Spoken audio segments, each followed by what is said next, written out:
Jumat 19 November pukul 8 malam live di Kompas TV.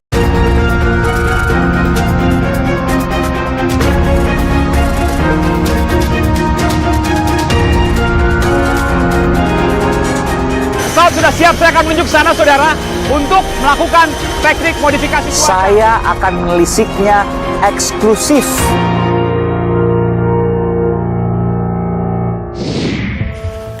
Saudara, polisi di dunia virtual membuka peringatan bagi dugaan pelanggar. Siapa salah, diminta untuk menghapus. Sebuah gebrakan berupa jalan tengah. Meski muncul pro dan kontra di dalamnya, bagaimana operasi sesungguhnya? Saudara saya, Aiman Wicaksono, saya akan mengupasnya dan mendatangi Situation Room, ruang pengendali utama polisi virtual, eksklusif.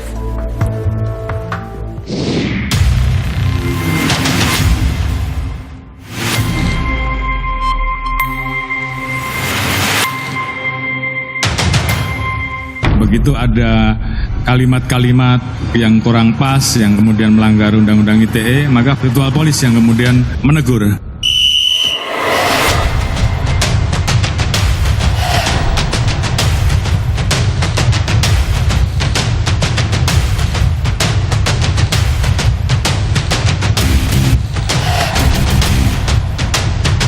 Ikuti saya, saudara, saya akan masuk ke dalam eksklusif.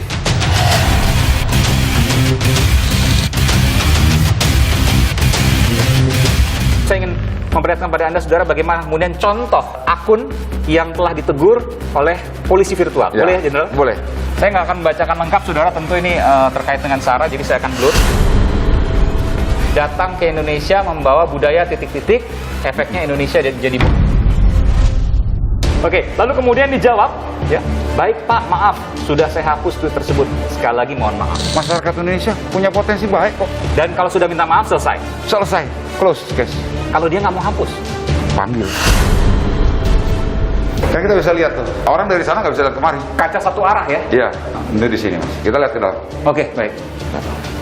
Memang persis mirip seperti film-film Hollywood ya, Jenderal. Ini ruang konfrontasi. Iya, orang asli. Ada kesan yang kemudian disampaikan oleh banyak kalangan. Tapi ini sebelum ada polisi virtual. Kalau yang mendukung pemerintah, lama prosesnya. Kalau yang berseberangan dengan pemerintah, cepat prosesnya. Saudara, sebelum saya memasuki ruang pengendali utama, virtual police atau polisi virtual yang mengawasi setiap tindak tanduk dugaan pelanggar dari dunia maya, saya ingin menyampaikan sejumlah informasi terkait hal ini. Berikut ini.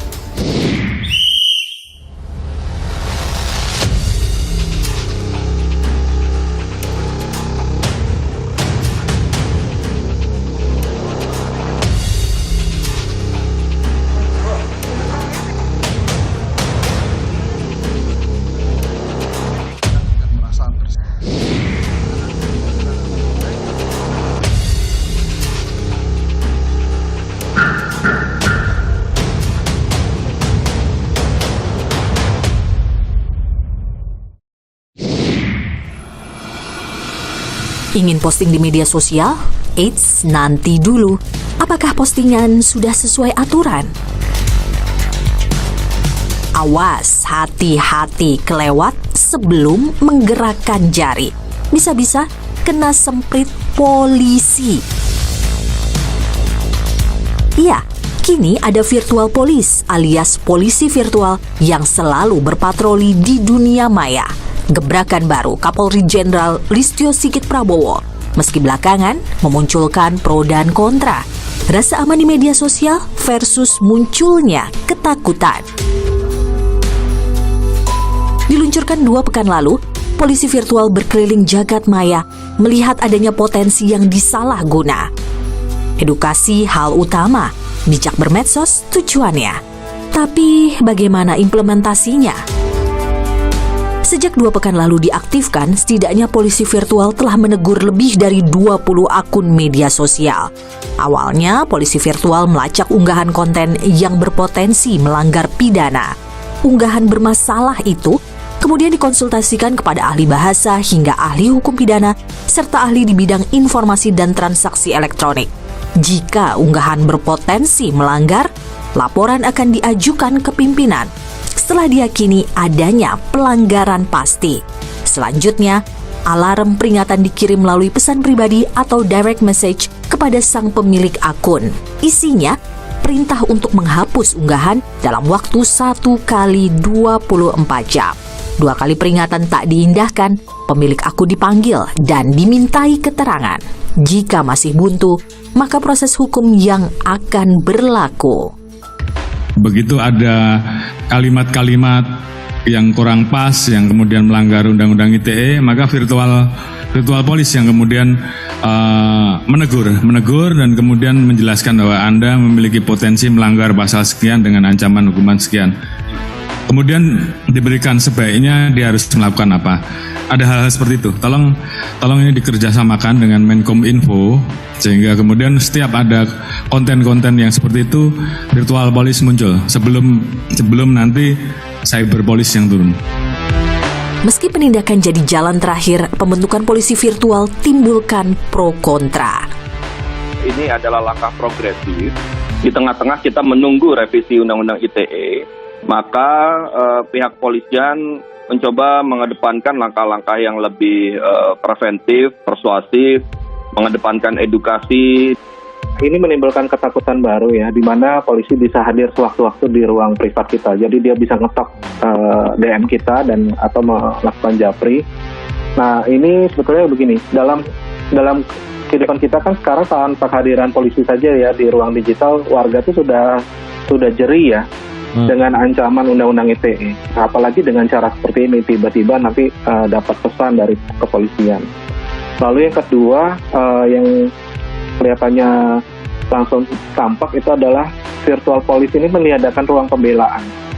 Jadi nggak ada ruang pembelaan untuk warga untuk menjelaskan isi postingannya. Laksana dua sisi mata uang. Kehadiran polisi virtual dianggap mapan untuk melemahkan konten negatif. Namun ada juga kekhawatiran bagaimana netralitas alias keberimbangan polisi virtual. Apakah kehadiran polisi virtual akan mempersempit ekspresi warga di ruang digital? Aiman mengupasnya. Eksklusif. Saudara, saya akan coba memasuki ruangan polisi virtual atau virtual police di Bareskrim Mabes Polri. Saya akan menunjukkan pada Anda bagaimana kinerja polisi virtual yang belum pernah sebelumnya ada di media. Saya akan menuju ke atas untuk menemui Direktur Tindak Pidana Siber Bareskrim Polri, Brigadir Jenderal Polisi Slamet Uliandi. Ikuti saya, saudara, saya akan masuk ke dalam eksklusif di Aiman.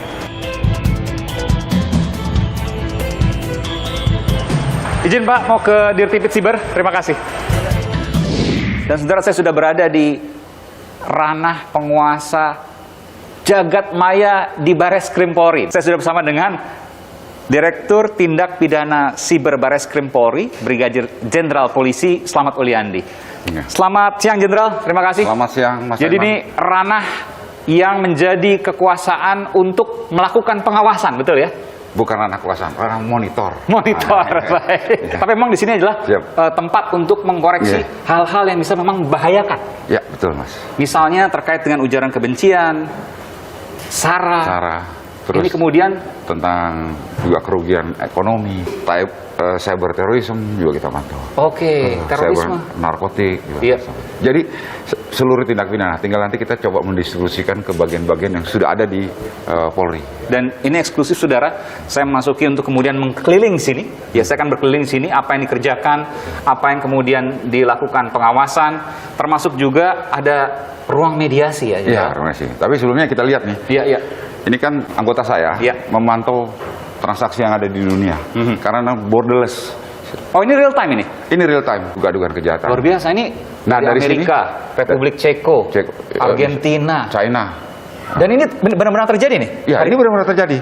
Nah, dari sini semua, virtual cyber itu kemudian kita mencoba memprofiling dan mempetrol berdasarkan pelaporan. Artinya ini bukan orang Indonesia yang melakukan? Oh, bukan, Mas. Kok pertanyaannya, Indonesia bisa tahu serangan luar negeri, antar luar negeri ke luar negeri? Ya, kita harus bahas. Karena ini borderless. Tren di luar kita juga pantau. Jadi walaupun yang dalam tanda kutip ya, pelakunya adalah orang luar negeri, korbannya orang luar negeri, kita pun bisa tahu. Ya, dan kalaupun ada orang korban dari luar negeri yang untuk kita, kan sudah pernah dengar kasusnya, Indonesia Raya. Yang di Malaysia pada waktu itu, yang IP-nya kan di Malaysia, tapi yang melakukannya orang Indonesia yang ada di Malaysia. Dan kemudian diproses hukum? Masih proses hukum. Di bawah umur kalau tidak salah? Iya.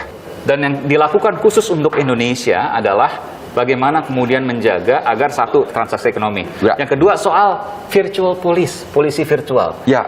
Ini yang kemudian, koreksi kalau saya salah Jenderal, jadi ada ujaran kebencian terkait SARA misalnya, pada kelompok misalnya, itu yang kemudian dimonitor. Dan apa yang dilakukan terhadap mereka, para pelakunya? Kalau dulu sebelumnya kan langsung diproses hukum, betul ya? Jadi begini, sebelum saya menjelaskan Mas, sedikit, ini adalah satu launching virtual police. Jadi kita melihat tonsnya, ini masih soft launching. Jadi tidak semerta-merta tadi langsung kita melakukan peringatan, tapi ada tahapannya. Tahapannya pertama, begitu ada report ke kita, kita tanyakan kepada ahli sosiologi hukum, ahli bahasa, dan ahli pidana. Itu di luar polisi ya? Ya, di luar polisi. Nanti kita coba contohkan. Nah, setelah itu tiga saksi tersebut menyatakan ya ini perbuatan melawan hukum. Kita tidak melakukan upaya paksa. Upaya paksa itu pemanggilan. Tapi kita masih represif, melakukan direct message. Oh, persuasif kita. Persuasif, diingatkan. Gitu. Nah, setelah diingatkan 2 kali nggak nurunin juga, kita undang dengan surat klarifikasi. Surat klarifikasinya itu pun tertutup. Baru setelah tidak bisa dilakukan itu, maka upaya hukum tetap dilakukan. Setelah upaya hukum tetap dilakukan pun, kita panggil, kita periksa, tetap kita akan melakukan mediasi. Upaya penahanan itu kita hindari sekarang. Ini walaupun terkait yang lain, misalnya ujaran kebencian terkait SARA misalnya. Nah, kalau SARA, kita lihat dampak efek dominonya. Damage-nya kita hitung. Kalau damage-nya itu sudah sangat masif dan tidak berdampak yang lebih besar, maka upaya-upaya hukum tetap harus kita tegakkan. Kalau pencemaran nama baik, misalnya saya sebutkan saja, misalnya ada kan sekarang misalnya Chaplin misalnya, atau Om Kumis misalnya, atau yang lain-lain misalnya. Nah, kalau Chaplin dan lain-lain itu kan masih bersifat universal, umum, belum menentukan siapa sih orangnya. Tapi kalaupun sudah menentukan siapa orangnya, misalnya si A-nya yang harus melapor. Tidak bisa diwakilkan orang-orang lain. Apakah virtual police ini, polisi virtual juga mengingatkan pada orang-orang yang terkait pencemaran nama baik orang lain? Enggak. Enggak. Tapi kalau sudah ada lapor resmi, kita ingatkan. Karena delik aduan ini ya? Ya, delik aduan kita lakukan pengingatan dulu. Karena kalau pencemaran nama baik adalah delik aduan, kalau ujaran kebencian SARA, delik murni. Jadi langsung bisa diproses. Meskipun tidak langsung diproses, tapi dilihat dulu. Dilihat dulu. Tadi kan tahapannya sudah saya jelaskan. Tapi sebelum saya ingin memperlihatkan pada Anda, Saudara, bagaimana kemudian contoh akun yang telah ditegur oleh polisi virtual. Boleh ya, Jenderal? Boleh. Ini Mas. Teknik modifikasi cuaca. Saya akan menelisiknya eksklusif.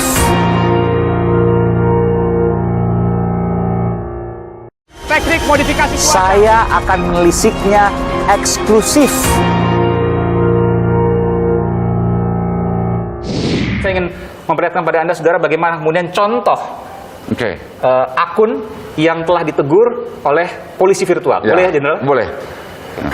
Ini Mas. Ini form persetujuan. Ya, form persetujuan. Jadi ada tahapannya. Kalau kita lihat kan ada 1, 2, 3, ini kan sudah keterangan saksi ahli. Sudah keterangan saksi ahli, kemudian akun sebelah kiri, lanjut, kemudian di beberapa. Ini contohnya nih. Nih contohnya. Saya akan tunjukkan pada Anda, Saudara, tapi saya harus memblur ya beberapa yang menurut saya sensitif untuk kemudian ditampilkan di televisi. Saya nggak akan membacakan lengkap, Saudara, tentu ini terkait dengan SARA, jadi saya akan blur. Orang titik-titik, ya ini terkait dengan suku ini ya, itu terkenal sombong, licik, dan egois. Itu makanya daerah, ya ini titik-titik, konflik terus. Datang ke Indonesia membawa budaya titik-titik, efeknya Indonesia jadi bodoh dan picik. Ini yang kemudian terkait dengan ujaran kebencian suku agama ras. Kebetulan suku ini ya. Ya, lanjut. Kemudian Atau ras ini mungkin. contohnya ada selamat siang, semoga sehat selalu, tahap 1, ini tahap 2-nya. Kita udah siapkan. Oh, ini diperingatkan oleh anggota di Tim. sini ya? Ya, ini format. Oke. Jadi sebelum mereka mengeluarkan itu ada beberapa approval dari mulai dari kanitnya sampai ke tingkat wadir. Oh, ini adalah jawaban dari polisi. Nanti Ya. yang mana yang dikirim ini akan Enggak, dua-duanya akan dikirim. Oh, dua-duanya dikirim. Kan peringatan pertama, peringatan kedua. Nah, kan ada approval. Oh, oke. Dari kanitnya sampai atas. Jadi bukan subjektif anak-anak dapat langsung bisa kirim. Oke. Jadi approvalnya lah. Ya, saya kasih contoh. Oh, ini Direct message. Oh, jadi personalize ya, betul-betul Iya, personal langsung. ya? Iya, karena itu kan privacy, Mas. Oke. Ya, aib orang kan kita nggak bisa umbar-umbar begitu. Betul. Nah, ini salah satu contohnya. Dikirim ke direct message Ya, kita nggak bisa sebutin orangnya ya. Betul. Nanti saya Langsung, akan keluar juga. dia langsung bilang. Jadi interaktif, Mas. Iya. Baik Pak, maaf. Baik, artinya sebenarnya masyarakat Indonesia adalah masyarakat budaya yang beradab dulunya, Mas. Walaupun isi tweetnya itu sebenarnya kalau kita lihat kalau kita lihat kan luar biasa. Luar Teman kan biasa. Mas Aiman Jahat juga lah kita nggak gitu bisa ya. buka lah gitu. Iya. Tapi sebenarnya kalau diingatkan bisa. Oke, ini Bayangin kita Mas, ingatkan. kalau kita ingatkan satu orang satu kan lama. Iya. Tapi kita berbuat baik tuh kuncinya apa? Sabar. Saya bacakan dulu. Ya, bacakan, silakan. Benar ya. Jadi ini disampaikan konten Twitter Anda yang diunggah pada tanggal sekian jam sekian, jelas ini ya. Ya. Teridentifikasi sebagai ujaran kebencian. Mohon kerjasamanya untuk mengoreksi konten media sosial saudara-saudari tersebut dalam waktu maksimal 1 kali 24 jam 1 hari setelah pesan saudara terima. Salam presisi. Oke, lalu kemudian dijawab ya. Baik Pak, maaf, sudah saya hapus tweet tersebut. Yang saya maksud adalah ucapan tersebut adalah oknum yang melanggar, Pak. Sekali lagi mohon maaf. Ya. Secara psikologi lihat Mas, begitu dia keluar dia minta maaf. Iya. Kedua, terakhir dia minta maaf. Artinya apa? Masyarakat Indonesia punya potensi baik kok. 2 kali minta maaf itu. 2 kali minta maaf dari kemarin. Iya. Dan kalau sudah minta maaf selesai. Close case. Saya tidak bisa saudara mendekati satu persatu karena memang ini banyak rahasia yang kemudian ada di sini, betul ya Jenderal? Ya, Pak. Jadi Ya, Mas ada Aiman. sedang melakukan profiling, ya, ada juga kemudian sedang melakukan proses komunikasi dengan Ya. yang bersangkutan. Jadi harus banyak yang saya blur. Kalau seandainya ada kasus ujaran kebencian terkait SARA, lalu kemudian diberikan peringatan oleh polisi virtual, lalu kemudian selesai, tidak dilanjutkan kasusnya. Kalau dia nggak mau hapus, Panggil resmi. Berkas. panggil resmi itu bahasanya tangkap. Saksi, pemanggilan saksi. Saksi, oke. Kalau tangkap enggak pemanggilan saksi. Kalau dipanggil saksi nggak membawa, ya arti surat perintah membawa. Periksa. Oke. Iya. Surat perintah membawa itu Ya. tulisannya surat perintah membawa. Tapi kalau yang biasa dikenal penangkapan lah gitu ya. Dan saudara, untuk memverifikasi apakah ada dugaan tindak pidana atau tidak, polisi tidak sendirian, tapi ada ahli bahasa, ahli kebijakan publik, ahli apa lagi, Jenderal? Sosiologi hukum.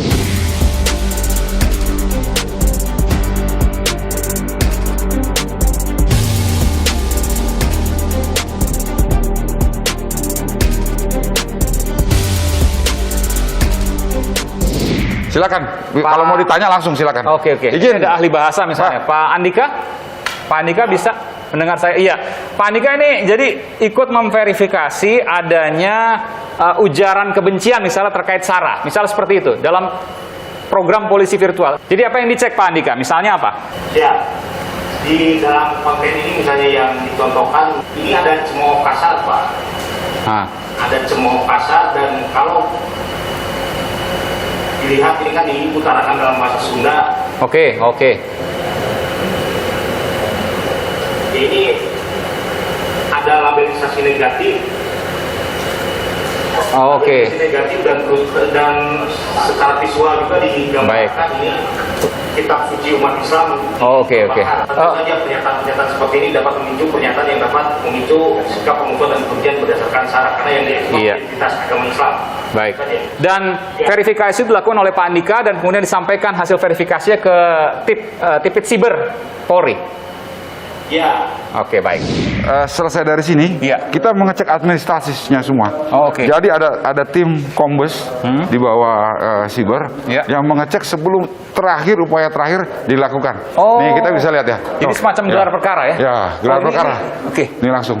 Nah, ini anggota Komisaris Besar Polisi. Ya, Kombes di sana 2 setiap piket. Hari kan 2 piket. Iya. Pak Enggar sama Pak Oki ini stafnya. Oke. Jadi sebelum kita DM masuk ke sini dulu. Jadi sesungguhnya teguran itu ketika Wah, sudah disampaikan verifikasinya sangat panjang sekali, Mas. Dan itu sudah prosesnya ketika misalnya disampaikan? Sudah disampaikan, sudah ahli semua. Jadi kita cukup apresiasi sama beliau-beliau. Iya. Kecuali kalau seandainya sebelum dikirimkan surat, lalu kemudian yang bersangkutan meminta maaf, tidak sampai kemudian ada gelar perkara seperti itu. Bukan mau minta maaf, dia sudah turunkan beritanya. Take down, hapus. Ya sudah. Ya. Selesai ya? Selesai. Iya.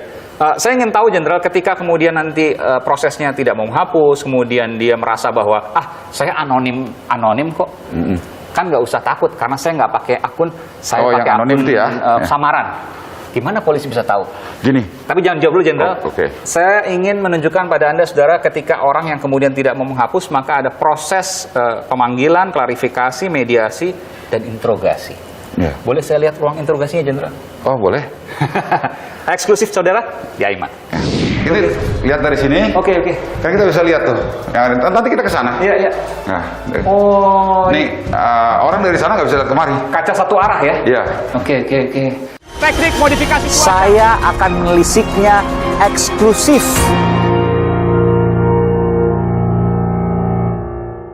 Teknik modifikasi cuaca. Saya akan melisiknya eksklusif. Dan saudara, kita akan memasuki ruang interogasi di Direktorat Tindak Pidana Siber, Dirtipid Siber Bareskrim Polri. Kita akan coba lihat dari sini. Ini mirip seperti yang di film-film ya, kalau kita lihat di film-film Hollywood. Apa ini, Jenderal? Ya sekian detik. Tutup, masuk. Oke. Terlalu lama. Oke. Alarm yang bunyi. Memang ini full maximum security. Ya. Jadi kayak di film-film, Mas. Ini lihat dari sini. Oke. Kan kita bisa lihat tuh. Nanti kita ke sana. Iya. Nah. Nih, orang dari sana nggak bisa lihat kemari. Kaca satu arah ya? Iya. Oke. Jadi ini di sini penyidik atau penyelidik ya? Ya, penyelidik. Kita melihat ke sana. Si saksi atau tersangka mungkin? Iya, yang mau kita konfrontir. Oh, konfrontir. Ini terkait apa nih misalnya? Misalnya kasus yang satu bilang A, yang satu bilang B. Oh, oke. Atau kita mau menginterogasi orang. Oh, oke.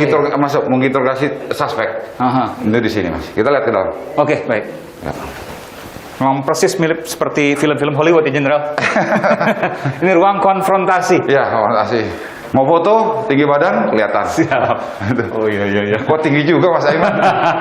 175, ya. Dan saudara, saya ingin menunjukkan dulu sebelum saya duduk di sana, ini ada teralis yang luar biasa, saudara, tebal sekali ini. Ini memang antisipasi juga ya? Iya, karena ada bekerja di luar negeri, contoh di Malaysia, lagi diintegrasi, loncat langsung. Luar biasa, ini lantai belasan ini, jadi memang tinggi sekali. Ini lantai 16, Mas. Iya. Di lantai 16. Jadi ini benar-benar kita, karena dia stres, dia kalut, dia lompat, dan tewas. Dan ini punya antisipasi ya? Antisipasi kita. Iya. Ya, kali ini saya ingin menginterogasi seorang jenderal polisi. Izin, Brigadir Jenderal Slamet Wuliandi.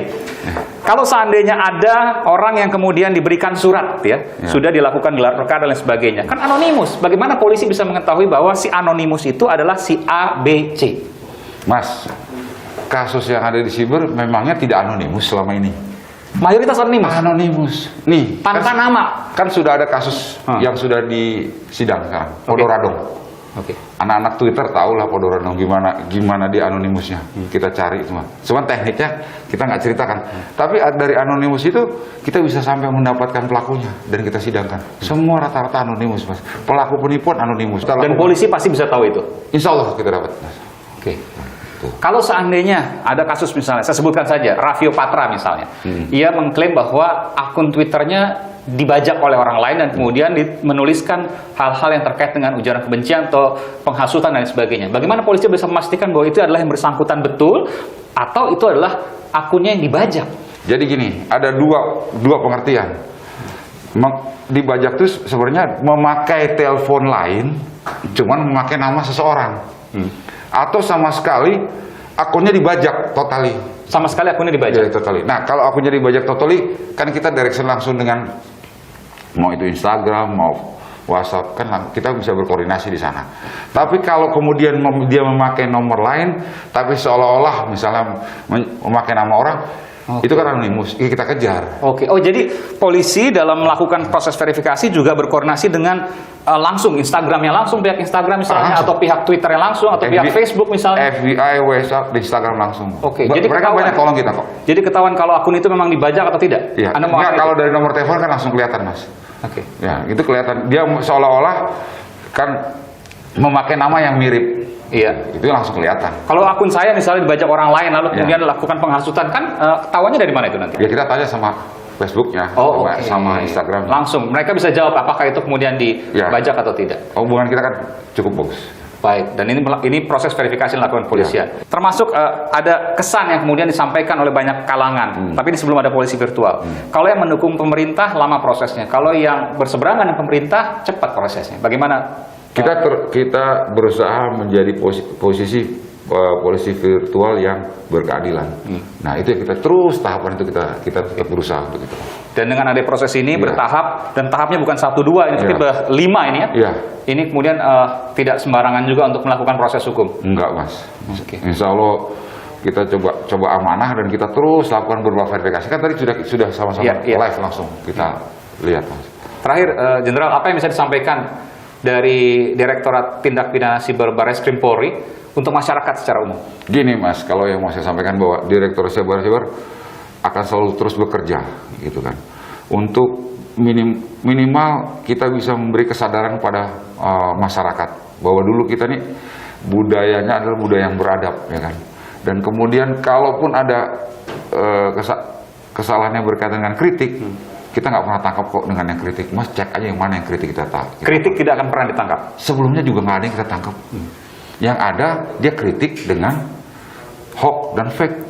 Menambah-nambah, mengedit-ngedit, gitu. Jadi artinya kita tetap proporsional, Mas, gitu. Dan satu lagi pesan saya, berpikir dulu sebelum share, Mas. Jari-jarimu ini bahaya hari ini, Mas. Saring sebelum sharing. Iya, lagi top gitu kan, saring sebelum sharing. Iya. Itu, Mas, kira-kira. Dan jadilah jari yang beradab. Nah, di pesan saya, kita mulai dari diri kita, dari keluarga terkecil kita, dan lingkungan kita. Ingatkan. Ingatkan diri kita, ingatkan anak kita, ingatkan orang tua kita, ingatkan sekeliling kita. Iya. Ini yang kemudian kita cita-citakan Indonesia yang damai, Indonesia yang sejahtera, dan juga tentram antar masyarakatnya. Mari kita kritik silahkan, tapi harus menggunakan data dan fakta yang asli, bukan hoax. Ya. Baik.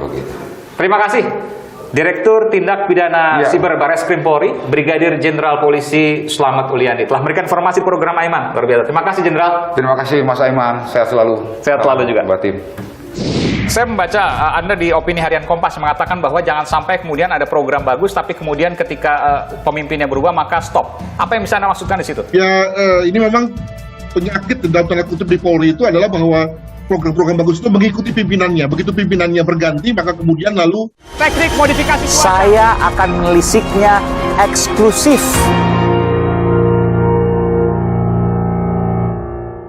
Teknik modifikasi cuaca. Saya akan melisiknya eksklusif.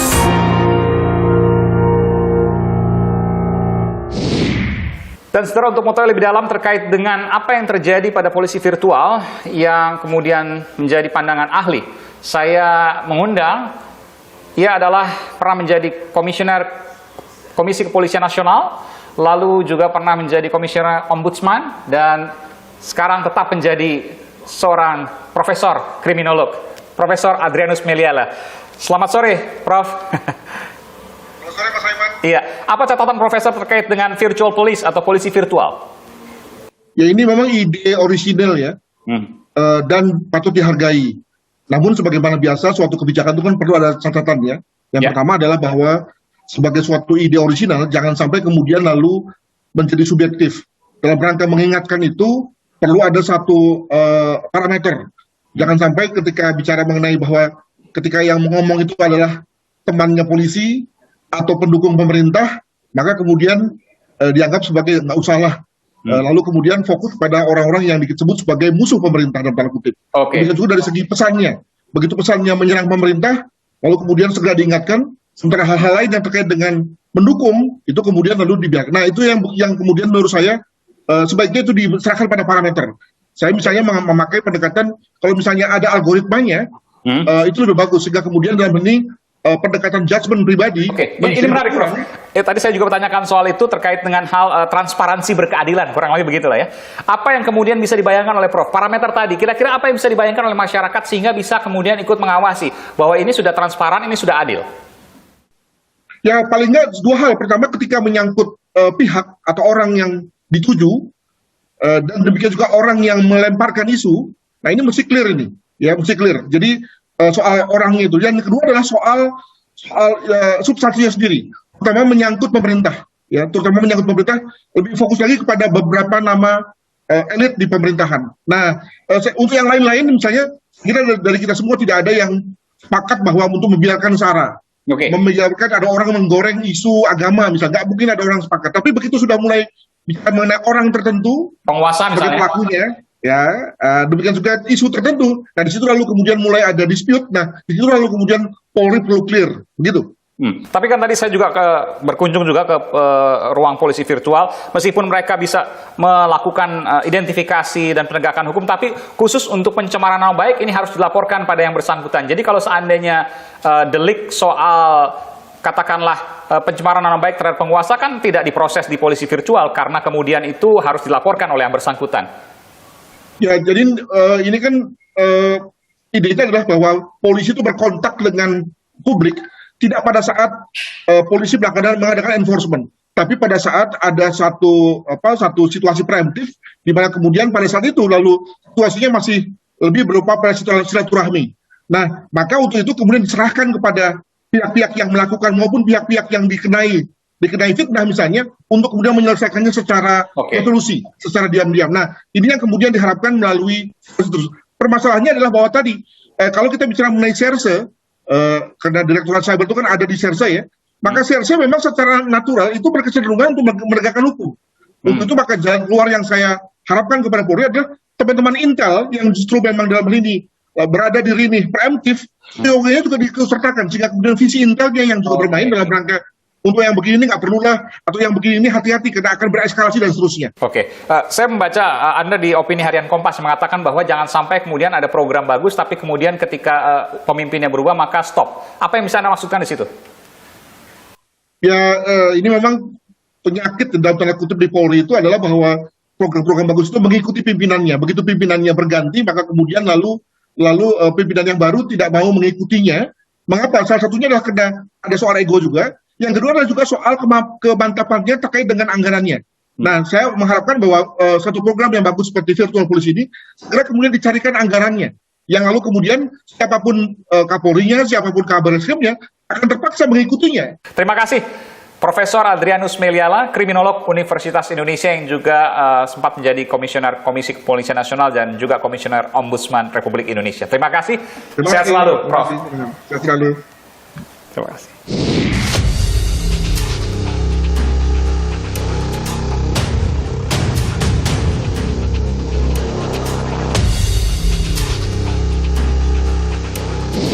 Saudara, sudah bersama saya, politisi Partai Keadilan Sejahtera, Sekjen PKS, Bu Fathul Bari.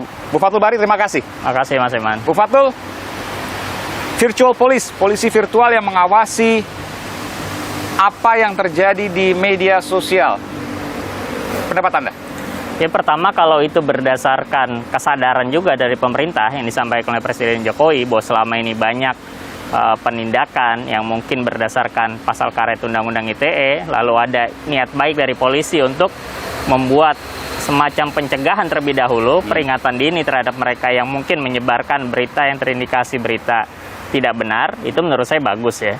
Tapi kalau itu nanti lebih jauh kepada satu hal yang justru membuat khawatir masyarakat, bahwa terkesan mereka diawasi, lalu juga mereka malah takut menyampaikan ekspresinya, menyampaikan pendapat, ya kritik dan sebagainya, ini malah justru kontraproduktif gitu. Sehingga perlu penekatan yang jelas agar kebijakan yang dikeluarkan ini bukan dalam konteks itu, tetapi dalam konteks memberikan edukasi, literasi kepada masyarakat supaya lebih baik dalam menyampaikan pendapat di media sosial dan sebagainya. Misalnya apa yang tidak diharapkan? Contoh realnya, ini kita bicara andai-andai. Contoh yang tidak diharapkan selama ini kan kita pernah mendengar banyak kasus terkait dengan peretasan misalnya, yang akhirnya berujung kepada pemidanaan. Saya tahu maksud Anda adalah Raffio Patra, betul? Aktivis yang kemudian ia merasa kemudian dibajak media sosialnya lalu kemudian diproses hukum? Ya, itu tentu semua sebetulnya ada kaitan dengan aturan yang lain ya, sehingga menurut saya pertama itu jelas harus sesuai dengan dan tidak bertentangan dengan berbagai aturan yang ada. Dan kasus-kasus seperti itu jangan sampai terulang, karena ini akhirnya membuat ketakutan publik juga di tengah turunnya indeks demokrasi yang harusnya jadi perhatian pemerintah. Gitu. Padahal bukan dia yang melakukan, tapi kemudian dibajak oleh entah pihak-pihak yang lain misalnya, lalu kemudian itu dianggap sebagai pelanggaran hukum dan kemudian diproses. Kan kalau seandainya ada polisi virtual ini bisa kemudian diperingatkan dulu, meskipun harus dihapus, kalau nggak dihapus ya diproses hukum. Ya tentu pertama kalau dari sisi itu ya, ini kan contoh banyak sekali kasus sebetulnya yang orang sudah menyampaikan sesuatu yang tidak benar lalu dihapus tapi tetap diproses. Nah ini seharusnya jadi gambaran bahwa virtual police itu tujuannya seperti itu, untuk mencegah, meminimalisasi kemungkinan adanya kasus pemidanaan karena orang sudah diberikan peringatan dini untuk masalah seperti itu. Jadi sebetulnya dari sisi niatnya mungkin bagus, tapi dari pelaksanaannya kita perlu awasi dengan baik dan juga perlu ada perspektif yang baik pula dari pihak penegak hukum agar jangan sampai ini justru menakut-nakuti publik untuk menyampaikan pendapatnya di ruang demokrasi kita. Posisi Undang-Undang ITE, PKS revisi atau interpretasi yang diperluas? Ya jelas ini harus direvisi ya, dan itu semua orang pasti udah sadar. Apalagi mungkin selain revisi, ada juga penekanan aspek lain, terutama misalnya aspek aturan-aturan yang selama ini juga sebetulnya dianggap melanggar undang-undang terkait dengan kebebasan berekspresi. Contoh ada surat telegram Polri misalnya yang jadi dikritik juga oleh koalisi masyarakat sipil. Telegram Polri yang mana maksudnya? Yang terkait dengan penghinaan presiden ataupun juga pernah ada yang menyampaikan larangan demonstrasi dan sebagainya. Ini sebetulnya dalam banyak catatan koalisi masyarakat sipil juga bermasalah dalam aspek penyampaian pendapat gitu. Nah, lalu yang selanjutnya aspek diskriminasi penegakan hukum. Dugaan diskriminasi penegakan hukum itu sangat jelas ya. Banyak sekali penegakan hukum yang terkesan dirasakan oleh masyarakat itu kurang adil. Dan lebih banyak penegakan hukum aspek Undang-Undang ITE itu lebih cepat diproses, bahkan lebih lancar diproses ketika yang menjadi pelakunya adalah orang-orang yang mungkin berada di luar pemerintahan atau mungkin mengkritik pemerintahan, dan jelas bahwa pelapor sebagian besar juga adalah pejabat publik, padahal pejabat publik, instansi pemerintah itu adalah hal wajar mereka menerima kritik, dan kritik itu harus menjadi perbaikan kecuali mungkin sudah masuk ke ranah pribadi mereka, dan ini seharusnya menjadi catatan buat pemerintah agar diskriminasi penegakan hukum dengan menggunakan Undang-Undang ITE itu harus segera dicermati agar tidak terkesan menjadi ketidakadilan bagi masyarakat. Polisi virtual baik, tapi pelaksanaannya patut kemudian diawasi dan kemudian penegakan hukumnya tetap harus memperhatikan aspek keadilan hukum. Terima kasih Bung Fathul Bari, Wasekjen Partai Keadilan Sejahtera telah memberikan informasi di program Aiman. Terima kasih Bung Fathul.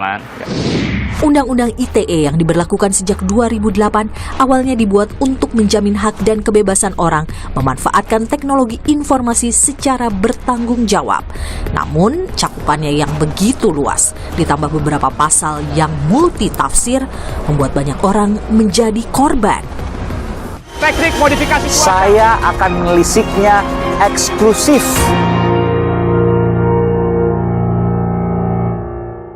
Teknik modifikasi cuaca. Saya akan menelisiknya eksklusif.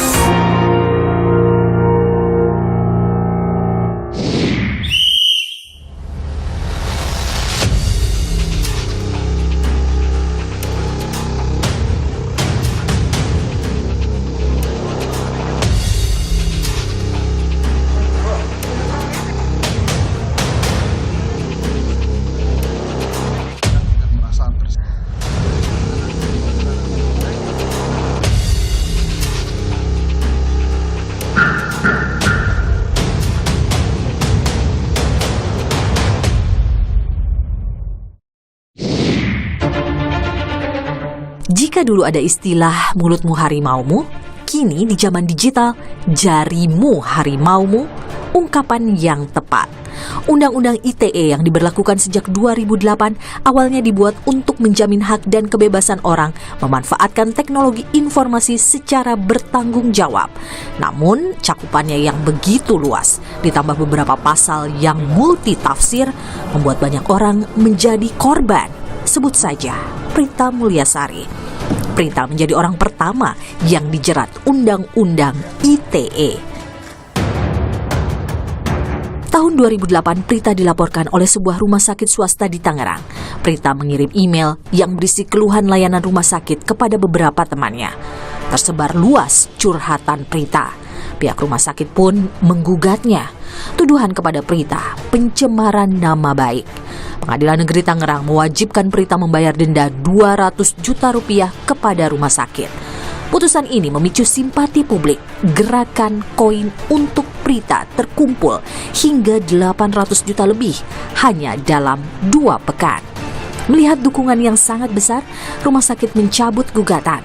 Namun di tingkat kasasi, Prita tetap harus jalani hukuman penjara. Tahun 2012, Prita bebas murni.